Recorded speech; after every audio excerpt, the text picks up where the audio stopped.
It is November 15th and it is opening day of deer season here in Michigan, and I am sitting in my tree stand overlooking my clover food plot. And right off the bat, I blew my doe bleat just once, and I had some deer come in. The first couple of deer to come out were a button buck and a spike that had been hanging out together almost the entire season so far. I've been out here bow hunting since the beginning of October, and I've seen these two together several times. Figure they must be friends or somehow related because they're always hanging out together with no other deer around. That spike came out and he was hanging around for quite a while. You can see here in a second he comes up and he starts scraping and rubbing up here. There was a little bit of a breeze, but we've gotten pretty familiar with one another, so the smell off of me doesn't seem to spook these two deer anymore, and even me moving around in the tree stand didn't bother them all that much. They just kept a close eye on me. That little button buck hung out for quite a while eating on the greenery that was here. It really surprised me. They were eating on the green vegetation along the trail that gets ran over quite frequently, instead of going out and eating on the clover food plot that's just a little bit to the south of them. Sitting out here watching these deer eat and play around is definitely a good way to keep myself occupied and keep my mind busy while I'm sitting here hoping to see a larger buck come in. Definitely isn't as many gunshots this morning as what I'm used to on an opening day, and I've noticed that's a trend over the last few years. Back in the day, I'd have dozens of shots all around me, and it would sound like people were right on top of me shooting, and I just don't get that anymore. Sitting here looking around, I could hear something off to the side of me, and then at the same time, some doe and yearling came running in across that clover food plot and wandered off into the woods here. Not too far behind them was another doe and another yearling that ran across the road way over there. Can't even see them on camera, but they were being chased over by what looked to me to be an 8-point buck. Now, I had forgotten my binoculars in the kitchen because I've been being nosy and watching deer across the road for quite a while. And I was using my phone to zoom in on deer to see if they were of any size and if they had a rack on them.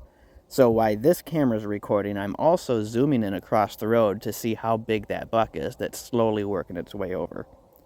That buck was walking directly towards me, and then it decided to take off, and it turned and it ran into the woods quite a ways away, farther away than what I could even see. But luckily, as these deer were walking through the woods, that buck ran way to the back of the woods and slowly started making its way in behind me.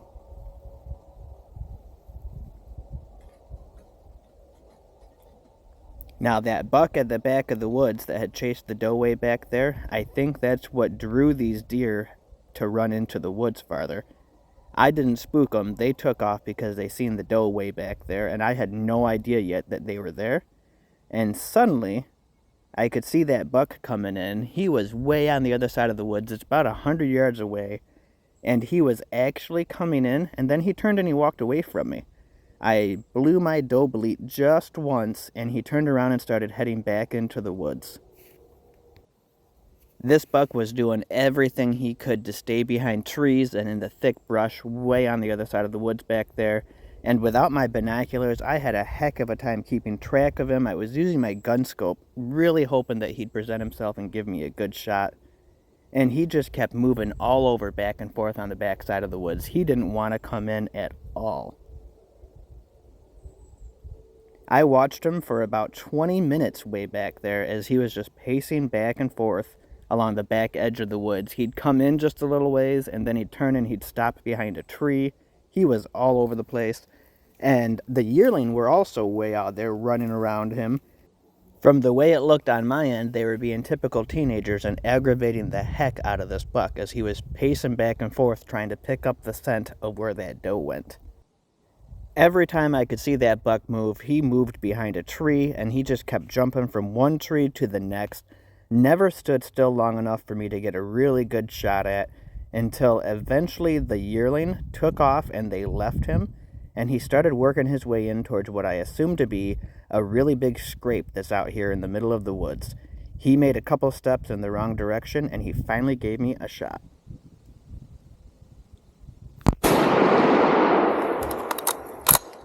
wasn't even sure that I hit him because he was pinned between two trees and it was a really risky shot, but let's get down and track him. Okay, so we're gonna track this deer together. My tree stand is way over there. It's about 80 yards away. 86 to be exact, I think. This is what that deer was coming into. He came right here. There's a little scrape. It's weird because there's no typical branch hanging that you would expect, but he was right here when I shot at him. And unfortunately, there's no blood here, but there's spots like right here where when he ran, I can follow his tracks and where the leaves are stirred up at. You can see the leaves are all stirred up here, and then he hopped up this way.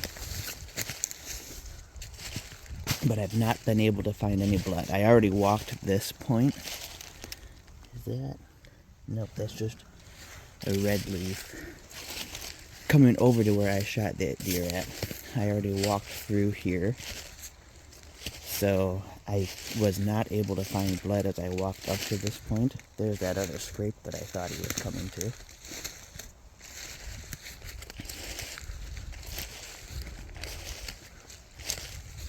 But he came up this way because I saw him run past that blind that's up there.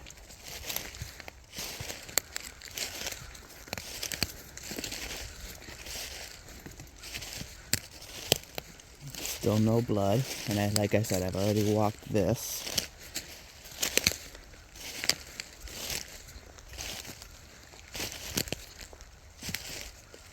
But the leaves, it's probably hard to tell in the video, but the leaves are churned up in a path here where he had walked.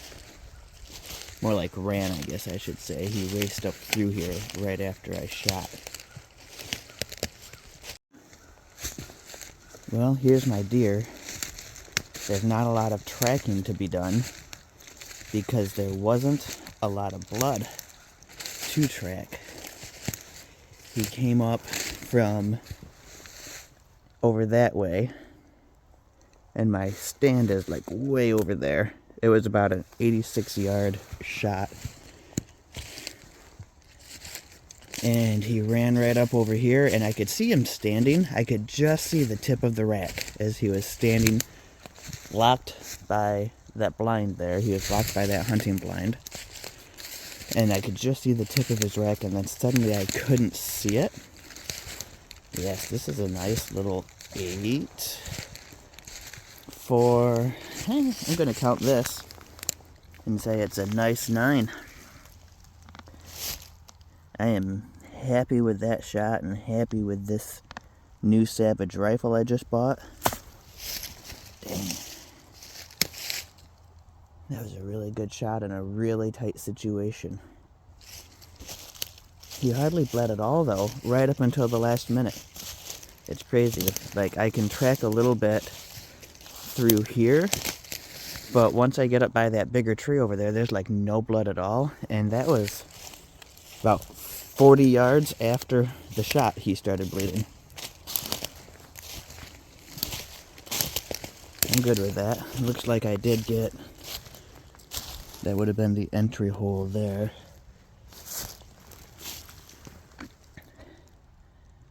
Sweet. Now I just gotta start thinning out some dough.